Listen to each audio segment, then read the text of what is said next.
Good morning students. Today we will start our topic with Bayes theorem. Bayes theorem में क्या given होता है कि अगर हमारे पास E1 से लेके En तक म्यूचुअली डिसजॉइंट इवेंट्स हैं जिनकी प्रोबेबिलिटी कभी जीरो नहीं हो सकती, गिवन है तुम्हें कि उन सब की प्रोबेबिलिटी, जैसे मैंने बोला डाइस है, डाइस में इवेंट्स बना दिए मैंने, coming of a even number, obtaining an odd number, obtaining an prime number, even E2 En तक के सारे, और वो आपस में म्यूचुअली डिसजॉइंट बनाए मैंने। ऐसे लेने हैं इवेंट्स कि आपस में क्या हो, म्यूचुअली डिसजॉइंट हो। जैसे सपोज किया मैंने एक तो E1 बना लिया ऑब्टेनिंग एन इवन नंबर और E2 बना लिया ऑब्टेनिंग एन ओड नंबर, दोनों की प्रोबेबिलिटी जीरो नहीं होनी चाहिए।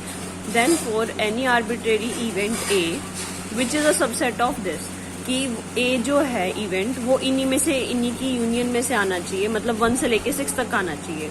और मैंने ये बना ही दिया कि E1 इवेंट बना लिया इवन नंबर का आने का और E2 बना लिया ओड का आने का। ये तो N है, मैंने 2 बनाए खाली। और ए जो इवेंट है वो उन्हीं में से आना चाहिए, उनकी यूनियन में से, सच दैट उसकी प्रोबेबिलिटी भी क्या होनी चाहिए, greater than 0। Then we have, तो बेस थ्योरम क्या कहती है कि ए हैज ऑलरेडी अकर, तो इवेंट वो क्या प्रोबेबिलिटी है कि वो इवन होगा या EI होगा, जो भी पूछ रहा है क्वेश्चन में। जैसे पहले मैं क्वेश्चन समझाती हूँ, उसके बाद इसका प्रूफ कराऊंगी। क्वेश्चन देखो, in 2002 there will be 3 candidates for the position of the principal, mister Chatterjee, mister Iyengar and mister Singh, whose chances of getting the appointment are in proportion 4:3। इसने क्या बोल दिया कि ना 2003 में उनके पास 3 कैंडिडेट्स थे प्रिंसिपल की पोस्ट के लिए, उनके नाम दे दिए और उन्होंने चांसेस दे दिए, जैसे उनके काम करने के तरीके से उन्होंने रेशियो बता दिया कि जो प्रोपोर्शन है ना उनका क्या है, 4:3। मतलब चैटर्जी के पास ज्यादा ऑप्शन है और ऐसे सबसे कम आयनगर के पास, और मिडल में किसका है, सिंह का। The probability that mister Chatterjee will selected would introduce the को एजुकेशन इन कॉलेज इज 0.3। को एजुकेशन होती है जिसमें बॉयज और गर्ल्स इकट्ठे होते हैं। तो इसने बोला कि अगर मिस्टर चैटर्जी बनेंगे तो कॉलेज में को एजुकेशन कॉलेज की चांसेस कितने हैं, 0.3, और आयनगर बनेंगे तो 0.5 और डॉक्टर सिंह बनेंगे तो 0.8।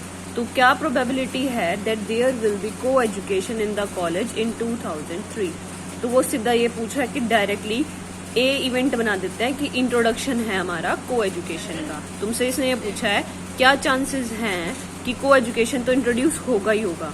तो एक तरह से तुम्हें सब P ऑफ A निकालना है। P ऑफ A क्या माना मैंने, इंट्रोडक्शन ऑफ को एजुकेशन। इवेंट E मान लिया कि चैटर्जी इंट्रोड्यूस करेंगे, E2 मान लिया आयनगर इंट्रोड्यूस करेंगे और E3 मान लिया डॉक्टर सिंह करेंगे, या doctor Singh as a principal होगा तो वही इंट्रोड्यूस कर पाएंगे। देन उन सब की प्रोबेबिलिटी क्वेश्चन में गिवन है। मैंने प्रोबेबिलिटी ऑफ E1 क्या होगा, चैटर्जी सेलेक्ट हो रहे हैं एज अ प्रिंसिपल, क्या प्रोबेबिलिटी है चैटर्जी की। देखो तुम्हें रेशियो ध्यान से देखना है, चैटर्जी पहले है, फिर आयनगर है, फिर डॉक्टर सिंह है, तो चैटर्जी की 4 है। जब भी रेशियो में क्वेश्चन आता है तो ऊपर होगा 4 और नीचे होगा इन सबका एडिशन। इन सबका एडिशन कितना आ रहा है, 9, तो प्रोबेबिलिटी बन जाएगी 4/9। सिमिलरली आयनगर का क्या बनेगा, 2/9 और इसका बनेगा 3/9। तो इन सब की प्रोबेबिलिटी लिखी हुई है। नेक्स्ट, अब मैंने इसका इवेंट का मतलब बताया था, P ऑफ A/E1। A/E1 का मतलब क्या है, E1 has already been occurred, कि E1 क्या बोलते हैं, चैटर्जी जो है वो प्रिंसिपल बन चुके हैं, और तब क्या चांसेस है को एजुकेशन के इंट्रोड्यूस होने के, तो वो क्वेश्चन में ही गिवन है 0.3। सिमिलरली E2 अगर ये हो चुका है, E2 हैज ऑलरेडी अकर्ड, तुम्हें चेक करना है कि क्या इंट्रोडक्शन के कितने चांसेस हैं जब E2 प्रिंसिपल बनेगा। E2 क्या था, Iyengar is selected as a principal, तो वो भी क्वेश्चन में गिवन है 0.5 और ये भी क्वेश्चन में गिवन है 0.8। फिर इसने क्वेश्चन में फर्स्ट पार्ट में क्या बोला, क्या प्रोबेबिलिटी है दैट देयर विल बी को education in the college in 2003। तो एज अ होल तुम्हें क्या निकालना है, टोटल चांसेस। इसने बोला क्या चांसेस है कि 2003 में तो इंट्रोड्यूस होगा ही होगा। 2002 में प्रिंसिपल के चांसेस है, इलेक्शन 2002 में हुए, और 2003 में नए सेमेस्टर में जब भी इंट्रोडक्शन होगा को एजुकेशन का तो क्या चांसेस है। तो एज अ होल तुम्हें P ऑफ A निकालना है। P ऑफ A क्या होगा, P ऑफ A होता है हमारा टोटल सबका सम। तो तुम्हें सीधा क्या करना है, तीनों का अलग अलग ऐड करके निकाल दोगे, तीनों के चांसेस को मल्टीप्लाई करोगे किससे, तो एक तरह से तुम्हें देखो P ऑफ A निकालना है तो मैं क्या करूंगी, सभी का अलग अलग निकालूंगी। P ऑफ E1 इंटू में P of A by E1, फिर plus P of E2 P of A by E2, P of E3 dot P of A by E3। सबकी वैल्यू तुम्हें गिवन है, इसकी भी अभी सबकी गिवन थी, देखो ये थी वैल्यू, उन सबकी वैल्यू पुट कर दोगे तो as a whole P of A आ जाएगा। कि को इसने बोला कि सभी चांसेस को ऐड करके तुम बताओ क्या चांसेस हैं कि देयर विल बी को educational in the college 2003। Next है, इफ देयर इज अ को education in college in 2003 what is the probability that Dr. Singh is the principal। अब तुमसे इसमें स्पेशली कह दिया कि A has already occurred, ये हो चुका है कि को एजुकेशन तो हुई है, ठीक है। तुम्हें निकालना है कि वो डॉक्टर सिंह ने निकाला है, डॉक्टर सिंह क्या बने हैं, प्रिंसिपल बने हैं। तो डॉक्टर सिंह का प्रिंसिपल का इवेंट कौन सा था तुम्हारा, E3। तो तुम्हें P of E3 bye A निकालना है क्योंकि A हैज ऑलरेडी अकर।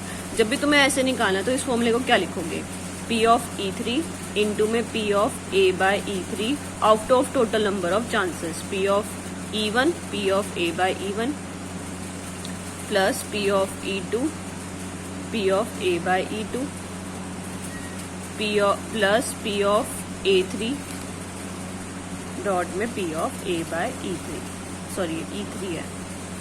तो तुम्हें क्या निकालना है, जब भी तुम्हें P of E3 bye A निकालना है, क्लास 12th में भी रिवाइज हो चुका है बेस थ्योरम का टॉपिक, तुम्हें A has already occurred, E3 निकालना है। तो तुम्हारा फॉर्मूला क्या रहेगा, जो निकालना है वो ऊपर P of E3 by P of A by E3 और नीचे उन सब का sum P of E1 P of E2 P of E3 और उन सब के उनके साथ के चांसेस। तो बेस थ्योरम में यहाँ पे बस n आ जाएगा केस में, जो भी हमें नहीं पता क्या निकालना है तो जनरल फॉर्मूला क्या बन जाएगा, P of EA by A is equal to P of EI, जो भी निकालना है वो यहाँ लिखा जाएगा इनटू में P of A by EI और नीचे क्या है, सम चल रहा है सबका तो मैंने समेशन बना दिया और ये हर जगह चेंज हो रहा है तो ये बन जाएगा P ऑफ EJ, लिख देती हूँ P of A by EJ,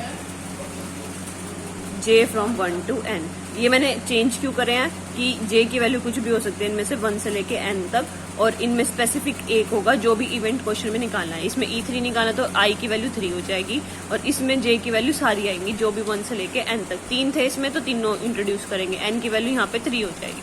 तो ये तुम्हारा जनरल फॉर्मूला आ गया बेस थ्योरम का। अब बेस थ्योरम का तुम प्रूफ देखो कैसे करना है। अब प्रूफ देखो, प्रूफ मैंने तुम्हें इसका स्टेप समझा ही दिया कि E1 से लेके En तक के म्यूचुअली डिसजॉइंट इवेंट्स है, सबकी प्रोबेबिलिटी नॉट इक्वल्स टू 0 है।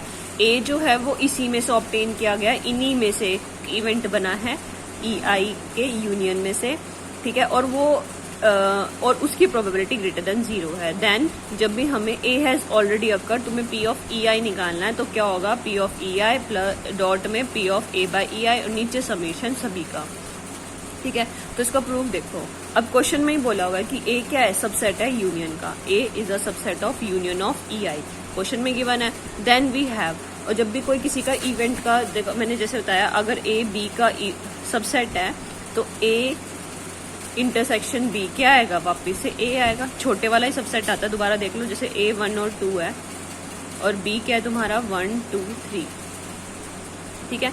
तो B दिख ही रहा है साफ तुम्हें कि A किसका सबसेट है, B का, और A इंटरसेक्शन B निकालूंगी, दोनों में कॉमन निकालूंगी तो छोटे वाला आता है, और ऐसे ही A यूनियन B निकालता है तो बड़े वाला आता है। तो इंटरसेक्शन निकाला है तो वो छोटे वाला देगा जो उसका सबसेट है। तो सिमिलरली यहाँ पे भी वही बात बोली है, A इसका सबसेट है तो A का इंटरसेक्शन उसी के साथ करूंगी तो A ही आएगा वापस, ठीक है।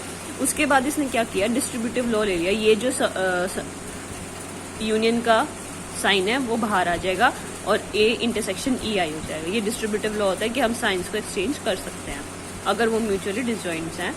इसमें कंडीशन वेरी कर रही है, इसमें क्या बोला, A सबसेट था, A इन दोनों का इंटरसेक्शन A ही आएगा, और डिस्ट्रीब्यूटिव लॉ में यूनियन और इंटरसेक्शन को एक्सचेंज करके वो बाहर रखा है। Next, since A intersection EI, इन दोनों का इंटरसेक्शन क्या आएगा, वापिस से A आएगा, और A उन्हीं में से सबसेट है EIs में से, आर म्यूचुअली डिसजॉइंट इवेंट्स।